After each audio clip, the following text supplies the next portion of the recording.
Hey guys, that's Andy. This is Chad. And we're teamPGR. We have to do it more space in between. That's what I thought. Yeah. Ruffian Way, that's where we're headed.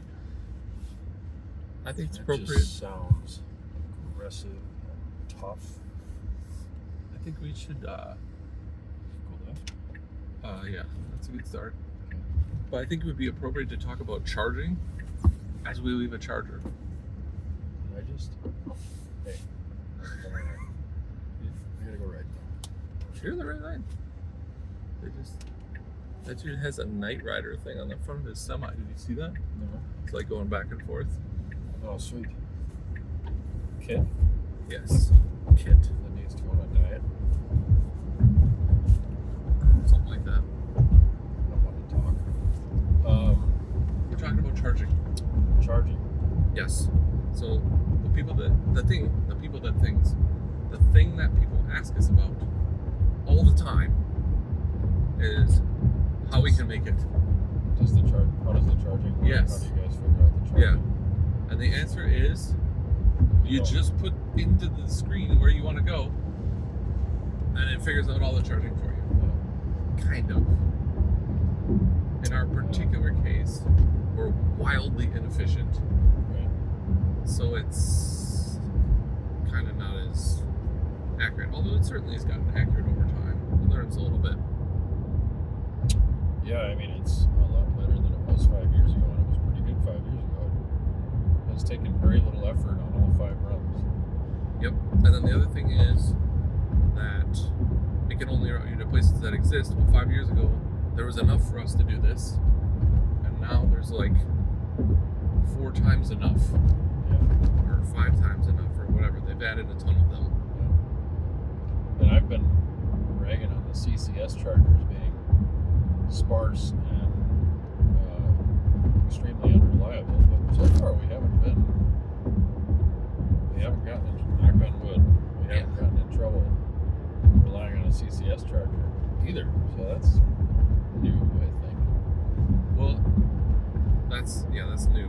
But also, the CCS chargers that we've been using are ones that I went and tested. That's true. Yeah. So we're going to eventually have to use an untested one. Yeah, I mean, the question is, so we've proven on more than one occasion that you can do this event and you can travel pretty freely around the country in an EV as long as it has a big T on the front. Yes. And Or can charge at their chargers. they're building, they're starting to build cars. They, meaning manufacturers, Tesla leading the way, cars that can, be tracked and you can have fun. They have their Achilles heels still, and they're just Yes. really developing. But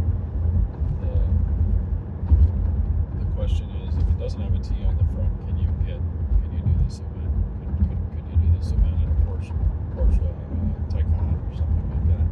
And I think we're very skeptical if that's possible. Yes. It's the new Porsche Taycan, the 2025. Is it 25 or 24? I don't know. The Turbo S, Turbo GTS, that doesn't have a turbo. The really, really expensive. Really expensive, but the numbers are impressive. Yes. The question is, can you actually do that? Because the easy part for us is actually getting from track to track. The hard part is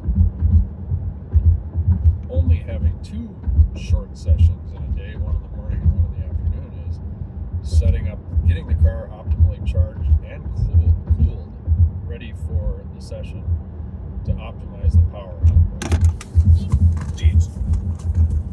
There goes the light. Light went flying. We're back. Okay, you're gonna have to hold it. I'm just going to hold it. Yeah. So yes. So the first part of the question is, how do you make it? Right. 5 years ago, people had no idea how we made it. Right. But really, it wasn't hard.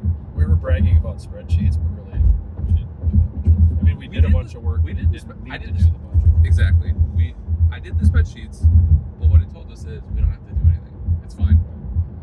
So that's the first half of the question. The second half of the question is, how do we optimize it for track use? And that But is nobody asks us that question. no. They think And that's the hard real part is question. easy. The easy part is hard. They think the easy part is hard, but it's not. The charging for the track is hard. Yeah. Because the charging for the track,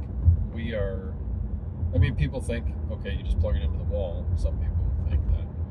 And if you have a big enough outlet, it's fine. Well, that certainly wouldn't work if you wanted to go to a track day and run, 3 20-minute sessions in the morning and 3 20-minute sessions in the afternoon. That doesn't work. Nope. But even for what we're doing and getting it optimized for the fastest 3 laps in the morning and the fastest 3 laps in the afternoon, we struggle to get the car to 100% charge and then cooled for those runs. And then warmed up on the track. Yeah, and then warmed up, right. And so what that often involves is we have to find a DC fast charger outside the track somewhere. Sometimes that's 2 miles away and sometimes that's 30 miles away. So I thought it might make sense, because what you're saying is right, to describe the day today. Right. For charging. Right. And then optimize it. So you pre-ran the track today. We were at Hedge Hollow. Hedge Hollow, which is a new track, a beautiful facility, by the way. Beautiful facility. Like the best one we've ever seen. Yes, with great garages. Including the F1 track. Yeah, no, it's better. They're better than the garages than F1. Coda. Yeah. In Austin, Texas. So, maybe not Las Vegas. right. So you pre-ran it, and you took a look at There's a whole nother conversation about I pre-ran it, but not in this car. Right. It's a whole separate thing. Yeah. But I pre-ran it, and I looked around to see if there was a place that we could plug in, and I saw that they had a plug-in for the dryer. A clothes dryer. There's Clothes a washer and dryer in each of these garages. So, Yes.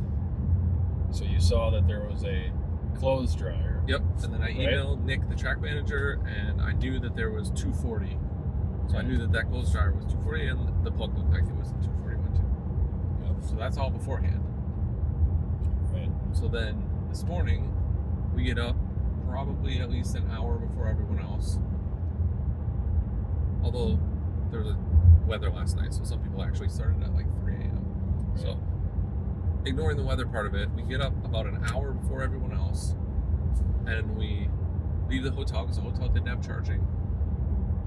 Yeah, so we get in at 1 a.m. Right? Yep. Try to get to sleep as fast as possible, and then get up at like 4:30 basically, and we were leaving for the track. Or I guess it was more like 5 this morning, but we left for the track at before 5:30. Right? Yep. To go charge on the way to the track. Yeah, so we went to a DC fast charger that was right nearby, which is fast, but nowhere near as fast as the superchargers. Yeah, so the Tesla superchargers are DC fast chargers that are Tesla's infrastructure, right? Yep. And super fast. The CCS charger that we used was slower, and there's all kinds of different third parties that run those CCS chargers with widely varying results and reliability. This one was about 60 to 70% slower than a supercharger at max speed, of course. Ramps down. So then we sat on the DC fast charger for 40 minutes. I think it was about 40 minutes. Right. To get the car up to 100, and then we headed to the track. And unfortunately, this one was almost 30 miles away, and the car is wildly inefficient with the huge wing and the tires and the everything. So we got to the track at about 85-ish. 85%. 85%. Yep. And we got there before 7. Yep. Understanding that the basic one lap thing is tracks will be open by 7. Sometimes they're open earlier.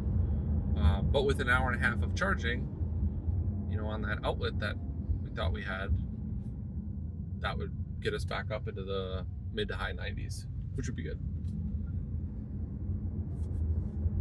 But unfortunately, we did not have a viable... How many different dryer plugs are there? Yeah, more than one, as it turns out. And we did not have the right one. So there are 30 amp dryers. Yep, not 50. NEMA 1430 receptacle. And we are carrying around a NEMA 1450, a 50 amp plug, which is sort of the common high amp 240 volt receptacle. Like for Most common stove. Yeah, like ovens and some dryers. There's an argument as to what percentage of dryers might be 30 amp versus 50 amp.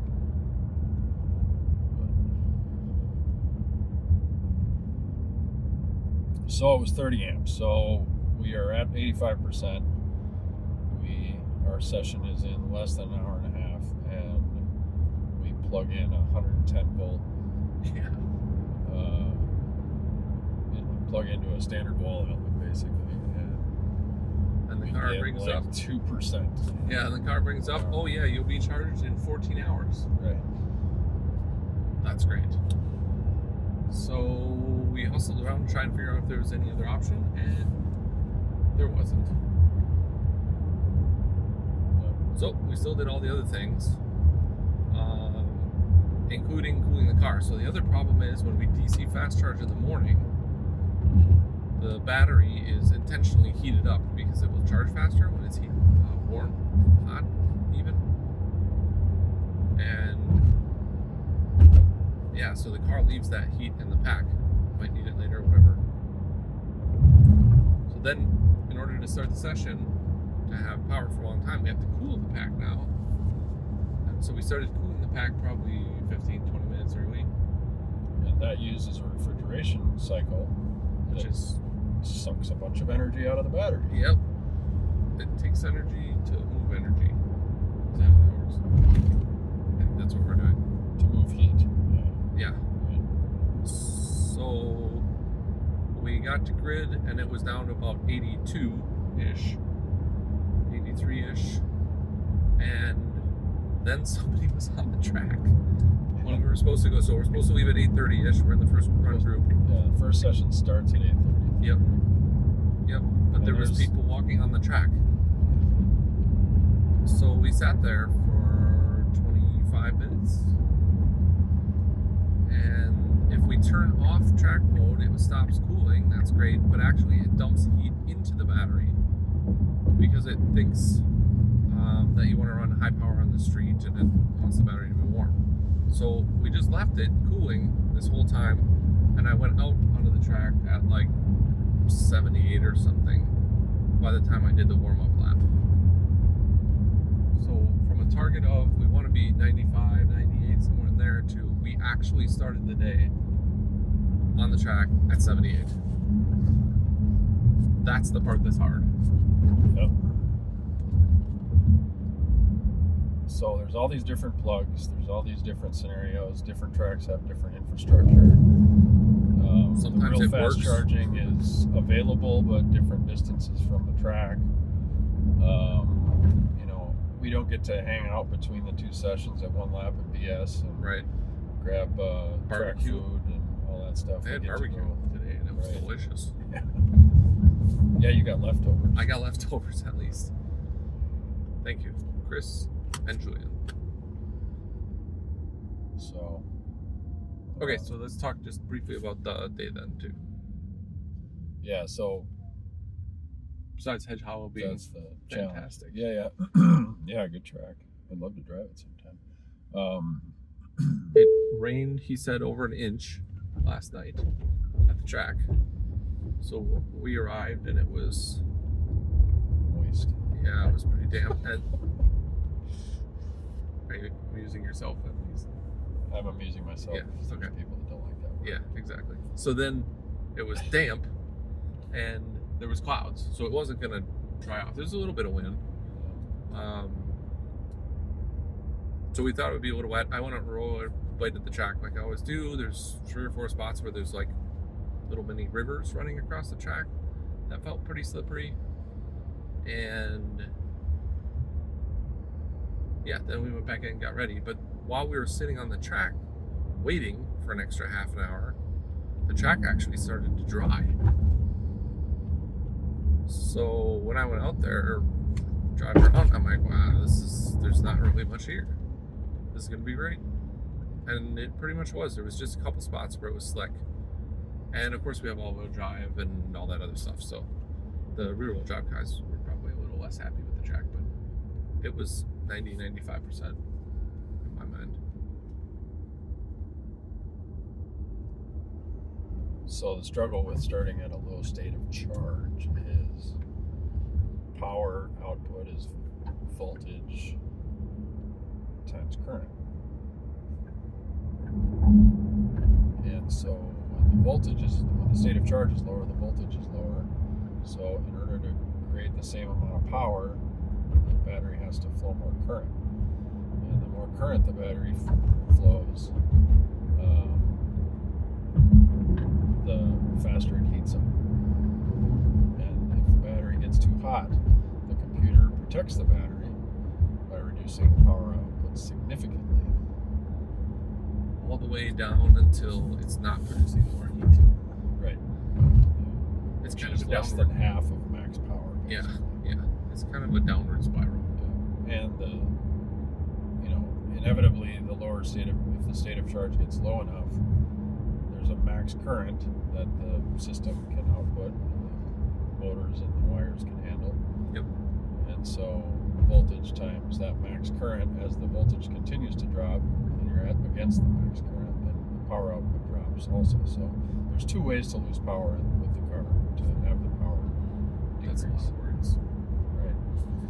It's a lot of words. The short, it's true. All of it's true. These are all the short fun version of stuff it we is, have to think about. the short version of it is, people think the Plaid has over 1,000 horsepower, and it does, when everything's perfect. But we were on the track running close to 2 out of the 3 laps at less than 500 in the morning session. The car is still relatively quick, even at 500 horsepower, but it's nowhere near as quick as it is when it's got 3/4 or even 7/8 of the power. So our result in the morning overall was second place, which was good, but it came from a very unoptimized place. So it feels like a little bit of a lost opportunity. However, that's the kind of thing that happens when you're trying to balance 20 different variables on very low sleep bits. Yeah, I did the whole current amps thing just now in low sleep, and I think you did it all right. So that's. I think you did okay. I don't have a whiteboard here. Hey, that's a good idea Like on the for a window. future. Yeah, we're gonna get a whiteboard. I think maybe I should just focus on what I'm doing. Okay, fine. Just let the car drive. It's a Tesla. They do that, right? They just drive themselves, and we can do whatever we want. You take your eyes off the road for even a minute, Puts you in jail, it screams at you. and it camps in the left lane on the current version. Okay. In the afternoon, we did a better job optimizing. Still not perfect.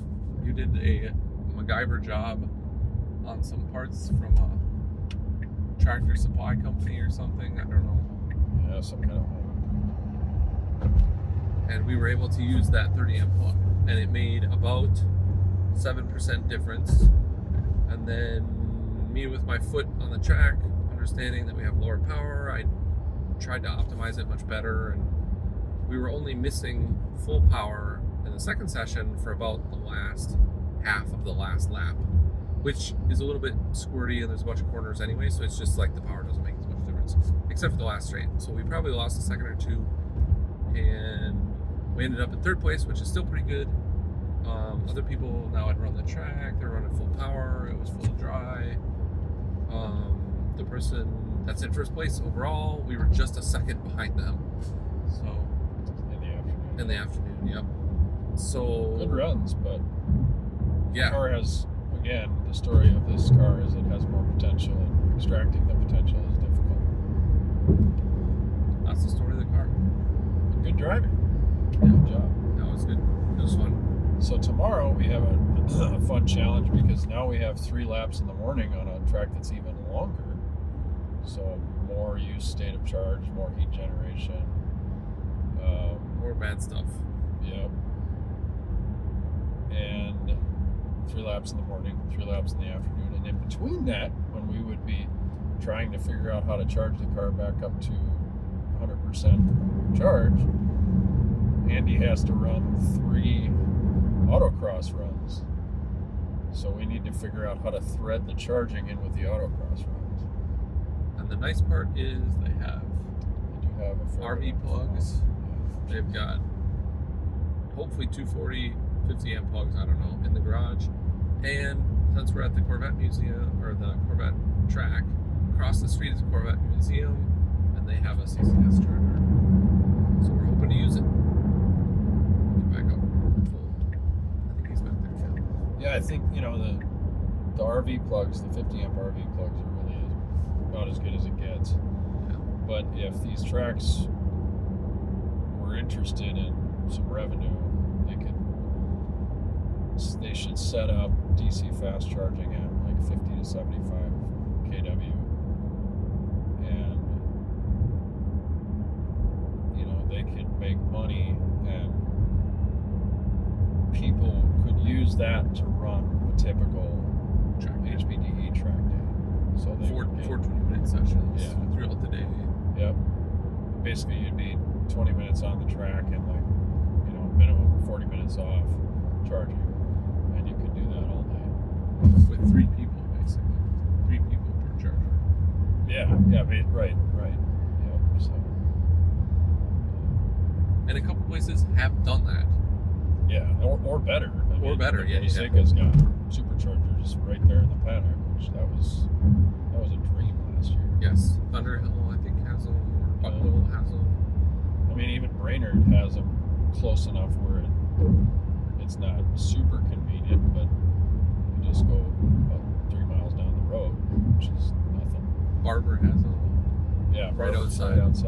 And Buc-ee's, which is even better. Exactly. They should just put a Buc-ee's outside every track. Well, yeah. That would be the best. Every time I go to Brainerd, there's like an old gas station out front there. There was actually 2 gas stations, and one has not nearly enough land for a Buc-ee's, but I think they could do a mini Buc-ee's there. But so, I don't think Buc-ee's does mini. no, they don't, do they? But a guy, You can dream. I got a dream. I Yeah. have a dream about it. Small format Buc-ee's. $1 million idea. Somebody run with it. Yeah. You can ditch the gas pumps. Just kidding. Don't think that would work in Brainerd. That's right. Gas pumps. Okay, so second and third, are we still second overall? Second overall, about 15 points behind right now. And Yep. the difference between places at each event is 5 points. So, Basically 3 positions behind. yeah, 3 positions, yeah. So, we need to find some differentiators and optimize, just continue to work on optimizing. So,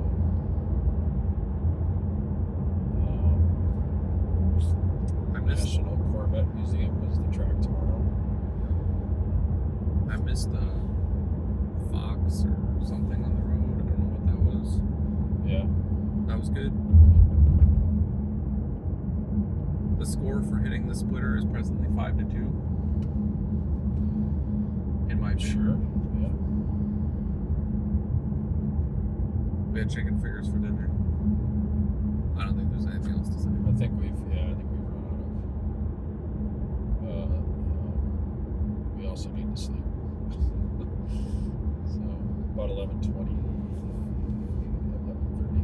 Yeah, I think we just crossed into some other state. Yeah, we're in Kentucky. We're actually in the right state. Sweet. Got about an hour and a half to go. I think that's it. Good night. Bye.